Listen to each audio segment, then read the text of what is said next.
Kula iki gampang gumun, aja kok wong wedok ayu. Kula ngerti wedhus ayu kula uyak pundi-pundi ngoten niku. Monggo dipunlajengaken Gusti Putri Ndara. Kula tak lenggah malih. Bu Lurah, kula mengke mboten asal, Bu. Pak kula wedi lho, Pak. Kok ora santai. Duduk. Oh. Nggih, kula susu ya wedi ya, Mbak. Mas sama aku ora wedi, wong aku ya orang beriman kok nggih.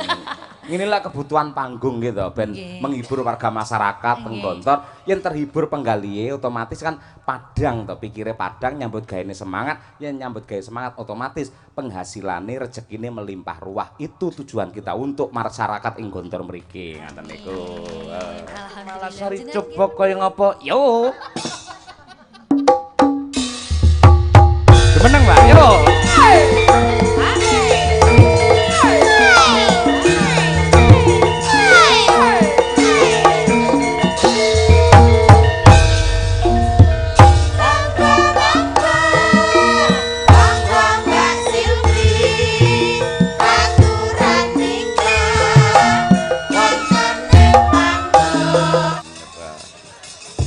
Mimik sik lah. Piyayi lek putih iki unjuk ngono iki banyune ning gulu nganti ketok njaba kaya. Pelok ta? Ya, heeh. Ketak tang tang tang tang tang tang. Ayo. Mbak Silvi.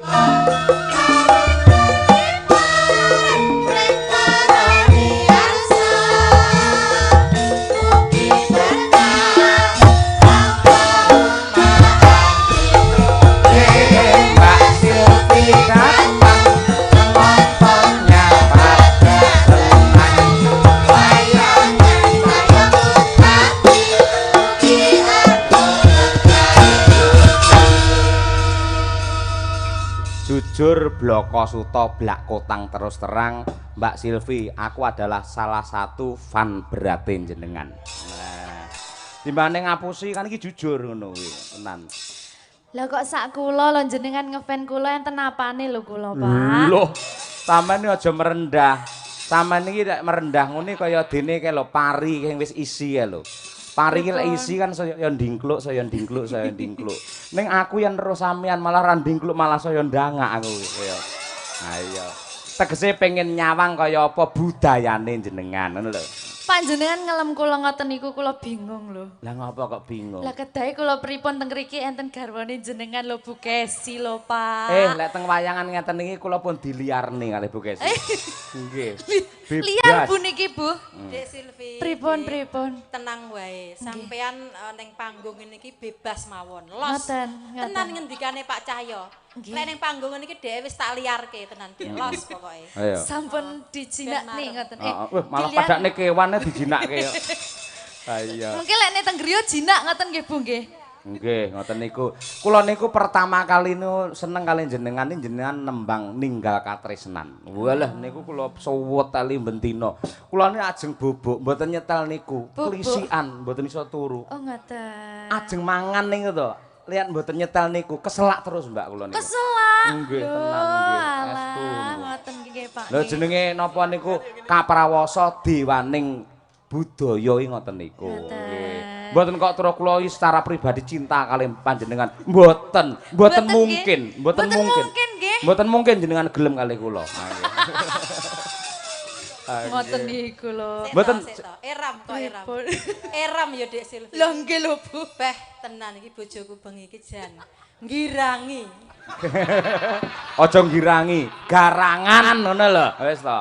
Ha iya. Kok iso tetek-teteke atine lho ngomong ngene nek bojone ning kono ngelem-ngelem wong wedok liya. Titen ana tekan omah tak sampluk parut lho. Nggih Bu, leres. Kula lene dados jenengan nggih ngoten Bu. Mangkel kula Bu, pun jenengan garap mengke. Mboten ngoten. Ngene lho Bu Kesi. Pripun? Mbak Silvi lagi pertama kali gabung di Madangkara gitu. Kita buat tamu ini nyaman dengan kita. Carane membuat nyaman harus kita digrapiaki, dihormati, dihargai ngono kuwi. Oh iya Dek Silvi, maafkan Bu Kesi ya Dek. Lah lek nganti upamane aku langsung kasar, Silvi opo kaya ngono? Rupane ayu, aku seneng ngono kan kleru gitu. Kleru to. Lah dilokne mesti kapok ora gelem melok awake dhewe ini lek dialembono supaya lebih dekat. Antara kita ngono kuwi ya. Nggih, matur sembah nuwun Bapak nggih. Wah, aja bapak tuwek banget aku. Lah pripun, Om? Om. Nggih, ngoten nggih saged. Nggih, bener Bapak wau. Mergo niku tinggi rambu-rambu nggih bates nggih garis kaya. Kedah enten garise nggih, Pak nggih. Nggih, ngoten niku. Nggih, matur sembah nuwun Bapak. Nggih. Monggo menyapa para lenggah nika monggo, Mbak. Nggih, saderengipun kula aturaken sugeng dalu kagem sedaya mawon para warga Melarak Ponorogo. Gontor. Gontor. Nggih. Gontor Ponorogo. Matur sembah nuwun rawuhipun Pak Bu ingkang sami tumplek blek dados tunggal teng mriki. Mugi-mugi panjenengan sedaya tansah manggih karahayon. Amin. Tumplek napa, Mbak? Tumplek blek. Ah iya, tumplek blek. Apa to tumplek blek iki? Dados tunggal wis dadi siji ngenten lho, Pak. Dadi siji ya. Niku nganu to, kata-katane Bu Kesi nika pas teng YouTube kula ningali lho kok apik. Kata-katane tumplek blek akhire tak contoh. Oh, alah nggih. Nyonto sing apik-apik mboten napa-napa. Nggih, sae to Pak niku. Sae, ning Bu Kesi ngoten niku sing ngajari kula asline. Nggih, ngoten niku. Dadi lek jenengan kudune matur nuwun nek mboten kalih Bu Kesi ning kalih kula. Nggih. Nggih, Pak, nggih. Nggih, sami-sami. Alah, embuh aku iki. Aku iso bingung dhewe, iso bar apa ora wayangane kaya. Wes. Panitia le pinter golekne bintang tamu. Wes jan iso. Nggih, matur sembah nuwun ugi kagem panitia. Wis jan kompak Pak panitiane niki wau. Kompak nggih? Nggih. Lah kula niki wau ngepost enten ping kalih lho punan. Ngepost ping kalih? Nggih. Lho entak tude, entak ngoten. Mboten kula bidal saking hotel niku dipostne teng griyane Pak. Sinten mau, Mas? Mas Bowo. Nggih, teng riku kula ken maem. Nggih. Mas Bowo. Pak Bowo matur sembah nuwun. Lah nika piyaine. Nggih, matur sembah nuwun. Mesti mau ngejak foto kalian jenengan mesti. Nggih. Oh, mesti pengen panitia pengen foto kalian jenengan. Ojo kok panitia kula pengen. Lah, ngoten niku. Terus Mbak, terus. Ini hanya untuk penyegaran. Nggih, terus ditawani maem kula Pak, Mbak nyuwun napa? Sate kambing napa sate ayam? Terus nggih. Terus kula mboten Pak, kula diet nggih. Sajake kan nggih sungkan ngoten. Terus kula nggih ayam mawon lek ngoten. Oh, ngoten kula wau nggih ditawani kali panitia. Napa Pak Dalang kopi napa teh? Aku ya omong susu. Nggih kesehatan lho niku 4 5 sempurna gitu. Nggih. Lajeng ngoten ken ngepost malih Mbak bibar niki teng griyane Pak Iwan nggih. Pak Iwan niku sinten? Pak Iwan Kancil. Nggih, Pak. Pak Iwan Kancil. Pundi piyayine Pak Iwan Kancil wau? Nggih, matur sembah nuwun. Baru kula Pak kula tak teng panggung nggih selangsungkan kula mengke ngoten. Sik to Mbak engko ae sik ning kene. Dados kula minggahe jam 11 wau mboten napa-napa nggih. Jane sampeyan tak enteni ke jam 7 mau lho Mbak. Tegese aku pengen silaturahim, pengen setelanku mbanyol apa, lagune apa ngoten niku. Dina rada bengi le munggah kula rada napa niku kaya ilang bayu otot kula ngoten niku nggih. Ngoten niku. Ning bareng jenengan pun munggah wah tenan Mbak nggih. Jenengan Tulungagunge pundi to, Mbak? Kula Ngunut, Pak. Tulungagung Ngunut. Kecamatan Ngunut karo Pasar Sapi ngendine? Sing diapali kok pas niku. Lah sing viral kan niku. Ngen Bang Joni kalau puntine kan Bang Jo. Mboten sampe Pak, lene saking Kilen Pulosari, Kecamatan Ngunut, desane Pulosari niku Ngunut sing paling Kilen Pak, mboten sampai pasar. Jenengan desane napa? Pulosari. Pulosari. Oh, alah Pulosari. Kalih sarian puntine? Ya Allah. Lah mosok sak desa ora enek kuburane. Nggih. Mboten sampai, Pak. Sareane tebih kok. Oh, nggih. Mun to mengke kula Sherlock. Wah iya, nggih. Siap. Mbak nembang iki sik ninggal katresnan sik aku pengen kuwi secara langsung iki kaya apa. Langsung ngoten nggih, Pak. Nggih, ngoten niku. Dadi niku mboten berperan sebagai dalang mboten. Kaya sing ditanggapne kaya sing disunatne kula niki. Dadi njaluk dhewe kula nggih ngoten. Nggih. Pak Brahma teng pundi, Pak? Brahma anak kula to? Nggih. Endi? Lah niku Brahmane. Bram, ngadeg kok le. Diluk ae. Diluk ngadeg. Niki calonipun dados santri wonten ing Ngabar niki. Iki lho. Ya Allah gantenge. Pak kula pek angsal, Pak. Pek piye maksude? Nggih kula pek anak. Lek ngepek sak bapake no. Bu, ya Allah. Loh, lek ngene lho, lek nganti bocahe kangen goleki terus piye? Bapak ngono piye jajal? Stop, intermezzo. Budrek aku, Bu. Tak omongi. Wah, Iki lek ngene iki rasa dinengne lek iki ngene iki. Sik to. Ada apa istriku? Siap. Dipek sak bapake. Kowe demen ta sampean. Maksudnya ngene lho, ben kok kan ra tega bocah sik kelas 6 SD kok. Lek pamane karo Mbak Silvi digoneng Tulungagung. Lek nganti sing ngopeni iki tanggapan terus kok iki. Ngono to. Gek garwane pembalap pisan, ya to. Sing ngopeni sapa? Kan kudu niliki rono. Piye Bram keadaanmu ngono kuwi. Sampean pengen dipek tenan? Enggak Brama kok. Loh, tapi mau cirase sak bapake pisan ngoten nih. Ora bapake ngetutne ngingo ngono lho ngendangi ngono lho ora. Mak teratap lho Bu aku, Bu. Iya, Dek wis kono. Kono pek. Ora Mbak, nembang Mbak, aku kangen suarane jenengan coba nggih. Ning dibawani lho ninggal katresnan. Bawane napa bebas manut karo jenengan nggih. Pangkurinoso ning nggih saged. Ayo. Monggo. Pangkurinoso nggih. Nggih, coba kaya apa. Wah, jan contone utawa tanda-tanda lek bintang tamu iki mike mesti kretip-kretip kok. Ayo. Nggih, ngono kuwi. Ayo. Jenengan nggih, Pak. Tak cepet bar iki. Iya. Nggih. Ya, Mbak. Coba.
Suarane Mbak.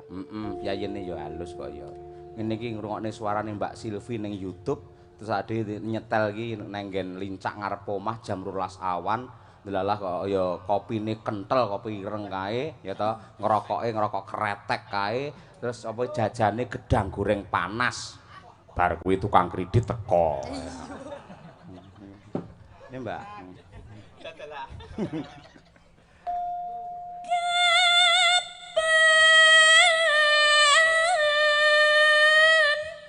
Sumanding si sehmu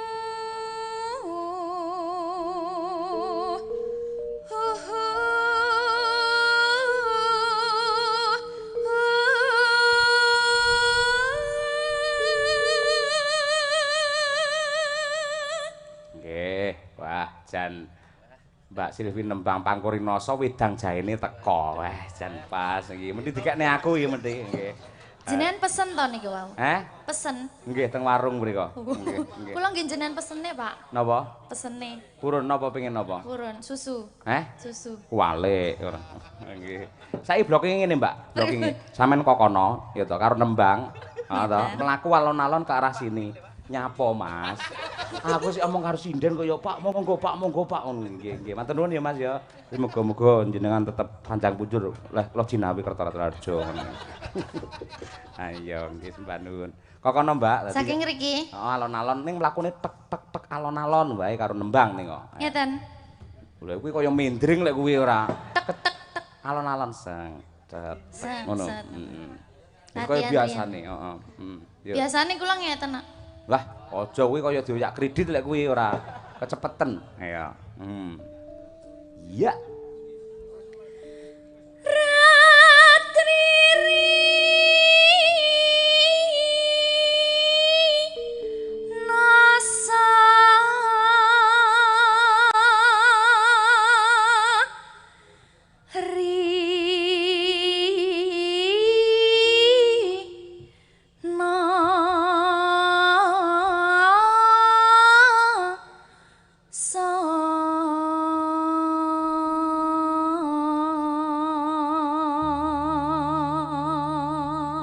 gur ngene iki tok, kowe ndredeg dhewe nyapa ya?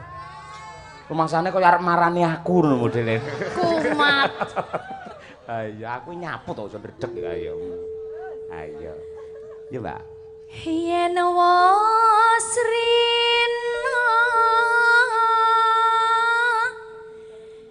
hinggal ratri kang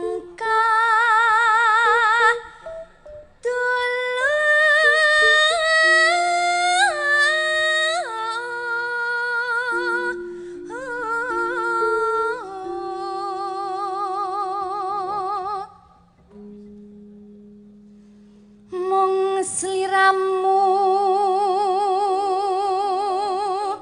Duh, mati aku. tanah liya Bukesi lek sir pipis ora apa-apa lho. Bu Lurah, Bu Novi, Bu. Kula mengke mboten mantuk teng Solo, letak teng dalem jenengan mawon nggih, nggih. Kula teng dalem jenengan, kula mangopeni, mangingoni, kula sego pecel mawon kula niku.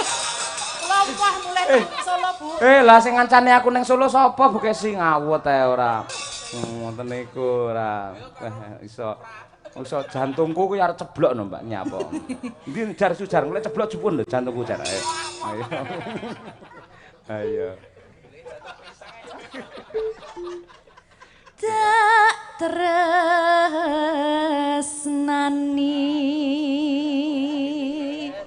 lahir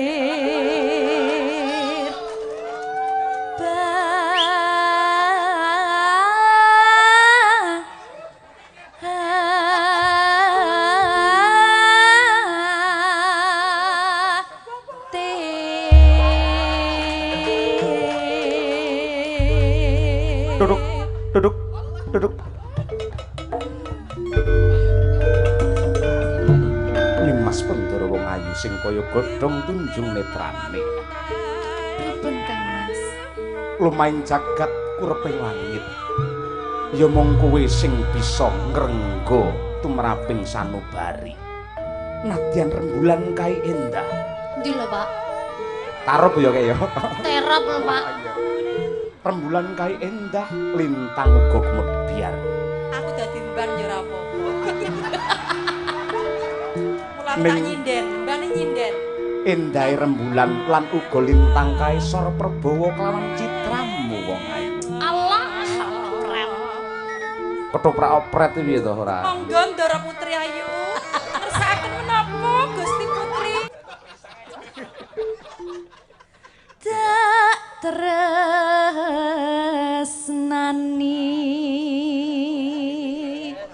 lahir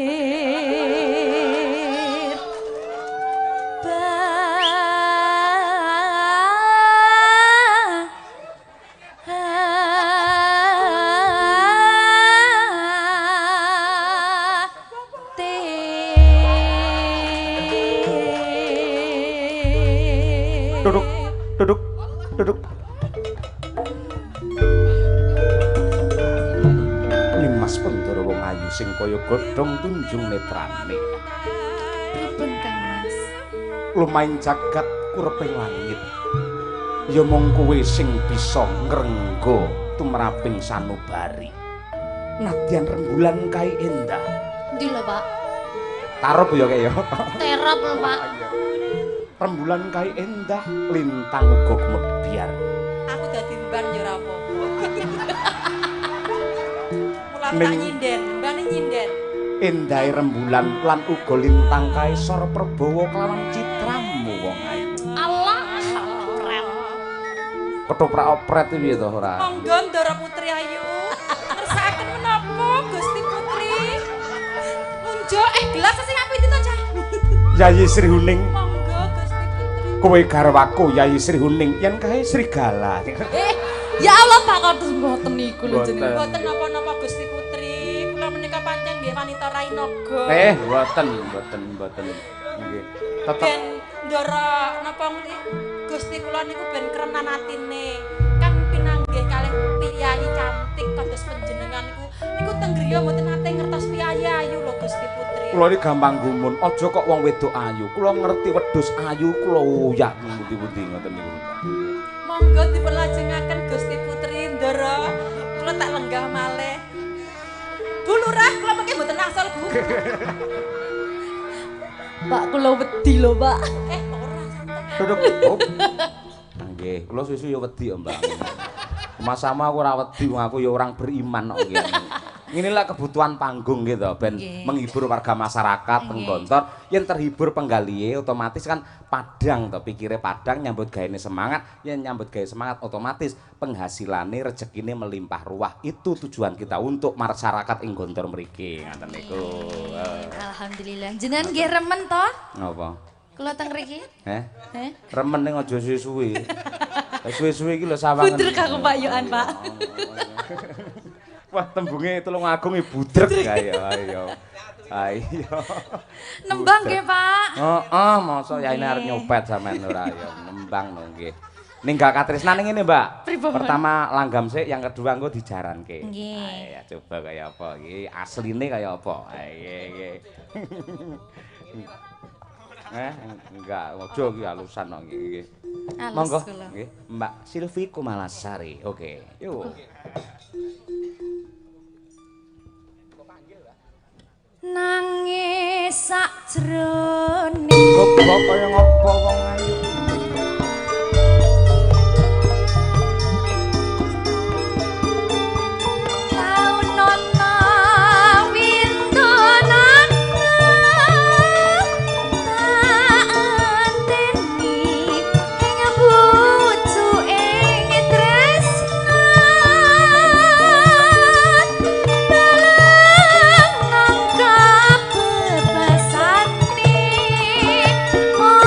Kata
meriah untuk Mbak Silvi Kumalasari, luar biasa ya.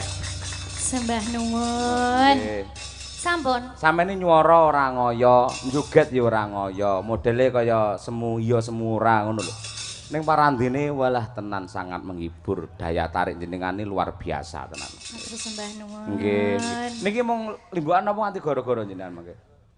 Mangke namung sampai limbukan, Pak. Ngapunten. Cilaka. Lah ten napa? Wah, jan wis Ngapunten. ilang otot bayuku.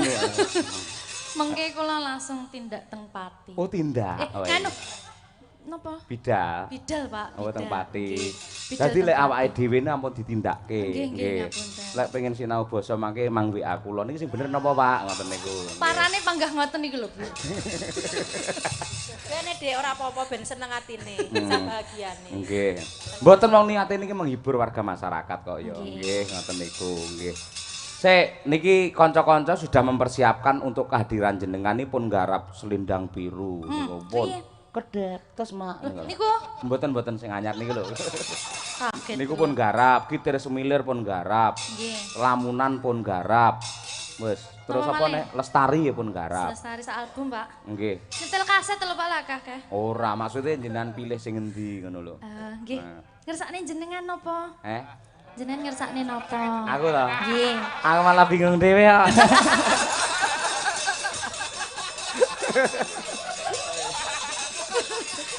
Brahma bubuk Bram.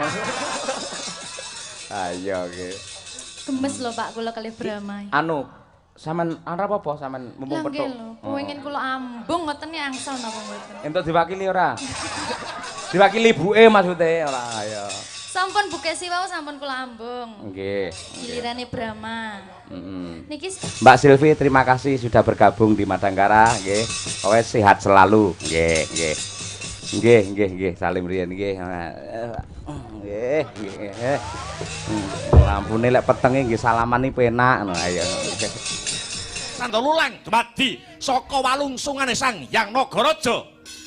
Dayane ngambah lemah sangar kayu waing sarta ngungkuli pandhita tapa dadya tawa tawi tawar. Wus jangkep busanane Raden Garetkaca. Sigra tancut Taliwondo ngebrak lemah kaping 3 mletik ngawiyat sumusuping Himantaka.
Ngaglah prayit neng kewuh ing alun-alun negara Ngamarta.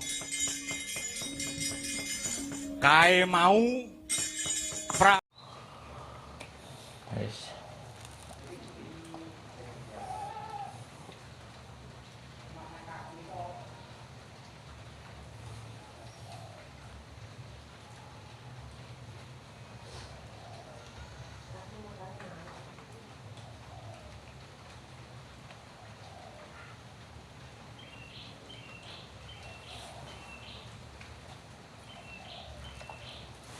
Iki wis sawi kae. Bisa bolak-balik, penting durasi minta foto ora apa-apa.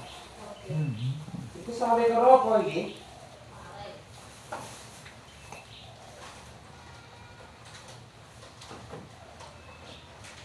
Ke apa aku minta apa iki? Ngajian. Kecil di sana. Ya, sik tua ditampak. Pare iki kan